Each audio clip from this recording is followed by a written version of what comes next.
રાજકોટના જંગલેશ્વર ખાતે ખૂબ મોટા પાયે તંત્ર દ્વારા ડિમોલિશનની કામગીરી શરૂ કરવામાં આવી છે। આજે સાંજ સુધીમાં અંદાજે 1060 જેટલા મકાનો જમીનદોસ્ત કરી નાખવામાં આવ્યા છે। રાજકોટના ઇતિહાસમાં સૌથી ઝડપી અને મોટા પાયે થયેલી કામગીરી પૈકીની એક માનવામાં આવે છે। જંગલેશ્વર ડિમોલિશનને લઈને નાયબ મુખ્યમંત્રી હર્ષ સંઘવીનું ખૂબ મોટું નિવેદન સામે આવ્યું છે। તો આવો જાણીએ સમાચાર વિસ્તારથી। નમસ્કાર, જમાવટ સાથે હું છું પાર્થ।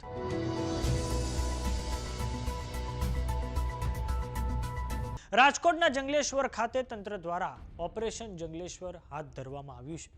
સાંજ સુધીમાં 1060 જેટલા મકાનો જમીનદોસ્ત થયા છે। મ્યુનિસિપલ કોર્પોરેશન દ્વારા નિર્ધારિત કરાયેલા કુલ 1489 બાંધકામોમાંથી મોટાભાગનો હિસ્સો સાંજ પડતા સુધીમાં કાટમાળમાં ફેરવાઈ ગયો છે। તંત્ર દ્વારા 64 જેસીબી અને 7 હિટાચી મશીનોનો સતત ઉપયોગ કરવામાં આવ્યો છે।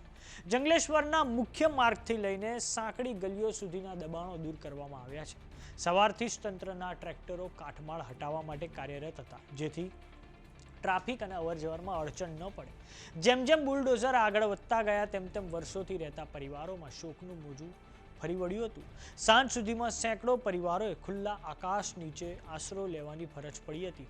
મહિલાઓ અને વૃદ્ધોના આક્રંદ વચ્ચે પણ તંત્ર દ્વારા મક્કમતાથી કામગીરી ચાલુ રાખવામાં આવી હતી। જે પરિવારોએ સામાન ખાલી નહોતો કર્યો તેમને તંત્ર દ્વારા સામાન ખાલી કરાવવામાં મદદ કરવામાં આવી હતી।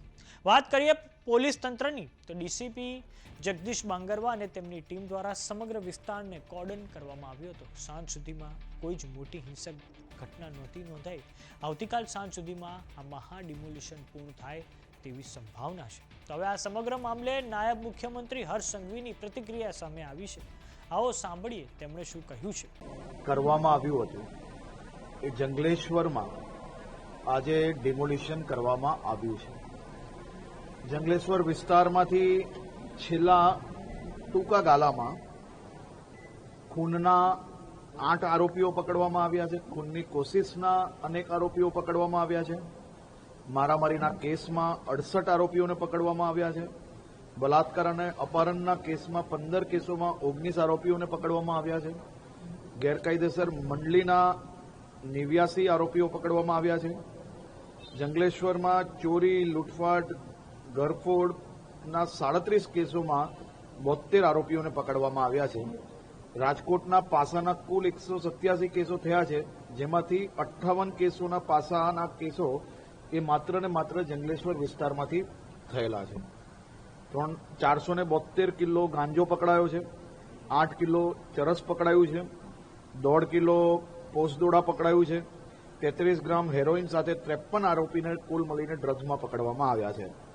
જંગલેશ્વરમાં છેલ્લા 8 વર્ષમાં 62 હથિયાર સાથે 64 આરોપીઓ પકડાયા છે। જંગલેશ્વરમાં છેલ્લા 10 વર્ષમાં જુગારના 65થી વધારે અડ્ડાઓ ચલાવતા લોકોને પકડવામાં આવ્યા છે।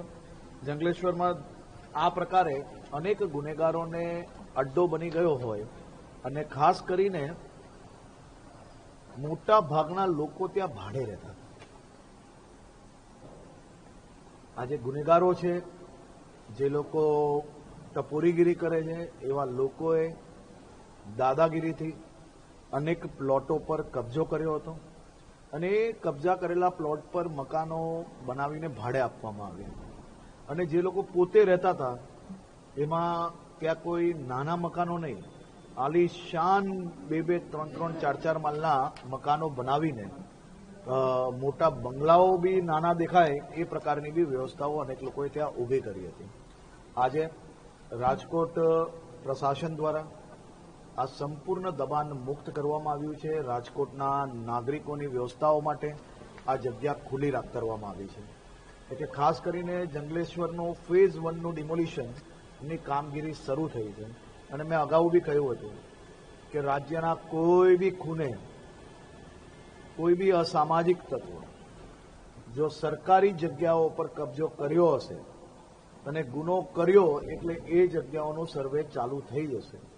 અને આ જંગલેશ્વરનું સર્વે બી અનેક ગુનેગારોની હિસ્ટ્રી ચેક કરતા જંગલેશ્વરનું આખું જે અસામાજિક તત્વોનો અડ્ડો હતો એ બી સાફ કરવાની શરૂઆત થઈ ગઈ।